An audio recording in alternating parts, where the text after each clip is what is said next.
Hi friends, இன்றைக்கி நம்ம எதை பற்றி பார்க்க போகிறோம்னா இந்தியன் 2க்கு எத்தனை பேர் வெயிட் பண்ணிகிட்ருக்கீங்க. இப்போ கூட ரீசெண்டாக பார்ட் 2க்கு ட்ரெய்லர் விட்டுருந்தாங்க. பார்த்தோன்னா கொஞ்சம் ஹைப் ஆச்சு.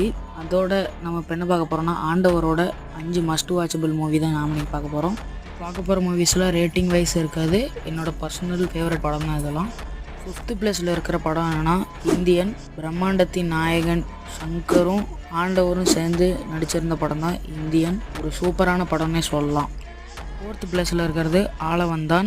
ஒரு செம்மையான வெள்ளத்தனத்தை அந்த படத்தில் ஆண்டவர் காட்டியிருப்பார். டபுள் ஆக்ஷன் வேறு, செம்மையாக இருக்கும் படம், மிஸ் பண்ணிடாதீங்க. 3rd பிளேஸில் இருக்கிற படம் என்னென்னா ஹேராம். படத்தை பற்றி சொல்ல வேண்டியதில்லை, ஆண்டவர் செம்மையாக நடிச்சிருப்பார், அவ்வளோதான் சொல்ல முடியும். 2nd பிளேஸில் இருக்கிறது அன்பே சிவம். இந்த படத்தை சுந்தர் சி தான் டைரக்ட் பண்ணாருன்னு சொன்னால் நம்பவே முடியாது, அவ்வளோ சூப்பராக இருக்கும் இந்த படம். என்னோடய பர்சனல் ஃபேவரட். உங்களுக்கு பிடிச்சிருந்தால் லைக் பண்ணுங்கள். 1st பிளேஸில் இருக்க படம் என்னென்னா நாயகன். கமலஹாசன் உங்களுக்கு பிடிக்குன்னா மறக்காமல் லைக் பண்ணிட்டு